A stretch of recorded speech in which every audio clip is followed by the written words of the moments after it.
सुसुकी रोवे मेहंदी कलाई के।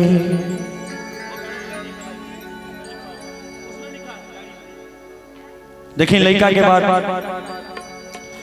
होलियों के दिन राजा,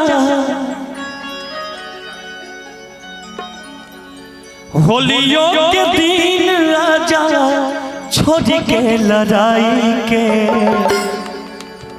एगो लड़का एगो लड़की, लड़का फौज में रहे। ए बाबा तनी हमरो पर लड़की पर कितना ध्यान देते हैं हम, तनी भाई पर भी ध्यान दीजिए ना। लड़की कुछ नहीं, हर सीन 4G नहीं होती, हर लड़की रिद्धि और सिद्धि नहीं होती। आपके लिए गाना ये शायरी, हर सीन 4G नहीं होती, हर लड़की रिद्धि और सिद्धि नहीं होती। मत बर्बाद कीजिए इनके पीछे अपना वक्त, क्योंकि ये कुत्ते की वो दुम है जो कभी सीधी नहीं होती। तब से परेशान है बताइए। देखे देखे देखे कि सखी बूढ़ावा भाता चश्मा खोल के रोज मजाली है। देखी लड़का कैसे गाता, पूरा मजेदार। बाप रे बाप। ना ना ठीक है, उनको बोले देख कैसे के। होलियों के दिन राजा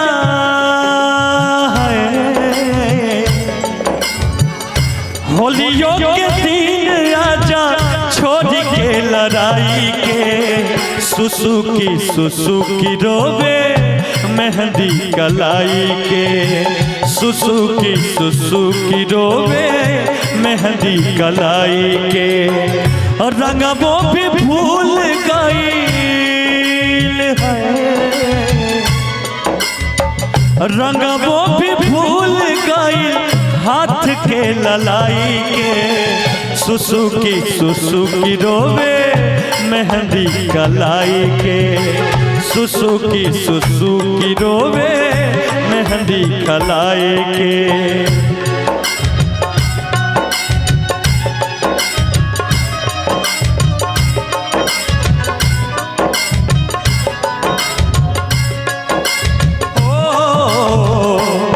वो लड़की याद आती है, वो लड़की याद आती है। ये दुनिया प्यार के किस्से मुझे जब भी सुनाती है। ओ वो लड़की याद आती है, वो लड़की याद आती है। सुसुकी रोवे मेहंदी कलाई के।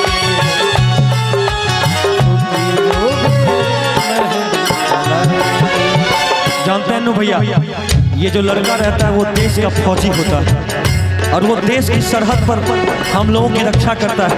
और पत्नी बेचारी नई नई शादी करके आती और लड़की कहती है अपने पति से फोन पर, जाना तानी हाई रहुआ देश के जवान जी, और रहुए पे बाटे पूरा देशवा के शान जी।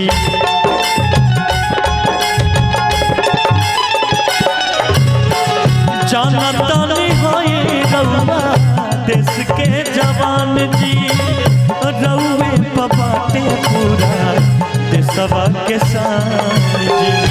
और देखिए रहुए पठे हक,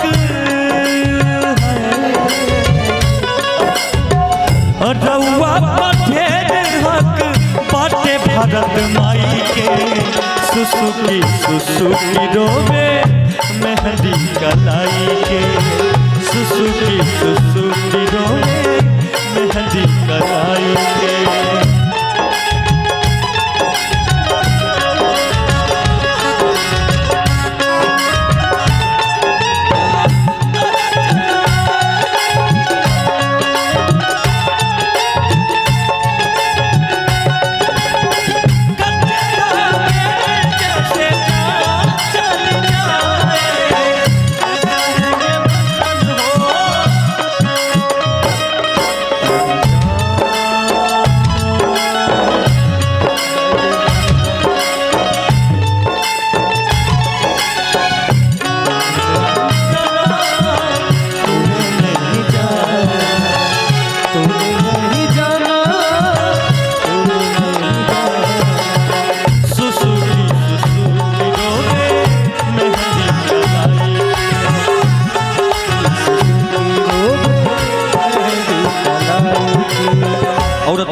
तरी अपने राजा जी से फोन पर,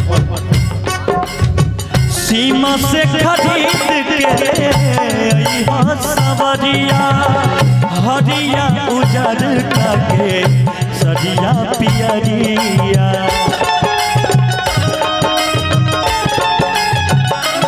ओहो सीमा से खरीद के सवरिया हरिया उजर के सरिया पियरिया। और कहतरी गाना चल रहा, चुमी हो तिरंगा हमारा, चुमी हो तिरंगा हमारा कान पर बनाई के। एक औरतिया कहतरी के चुमी हो तिरंगा हमारा, चुमी हो तिरंगा हमारा कान पर बनाई के। सुसुकी सुसुकी रोबे मेहंदी कलाई के, सुसुकी सुसुकी रोबे मेहंदी कलाई के। रंगबो भी भूल गई, रंगबो भी भूल गई हाथ के ललाई के। सुसुकी सुसुकी रोबे मेहंदी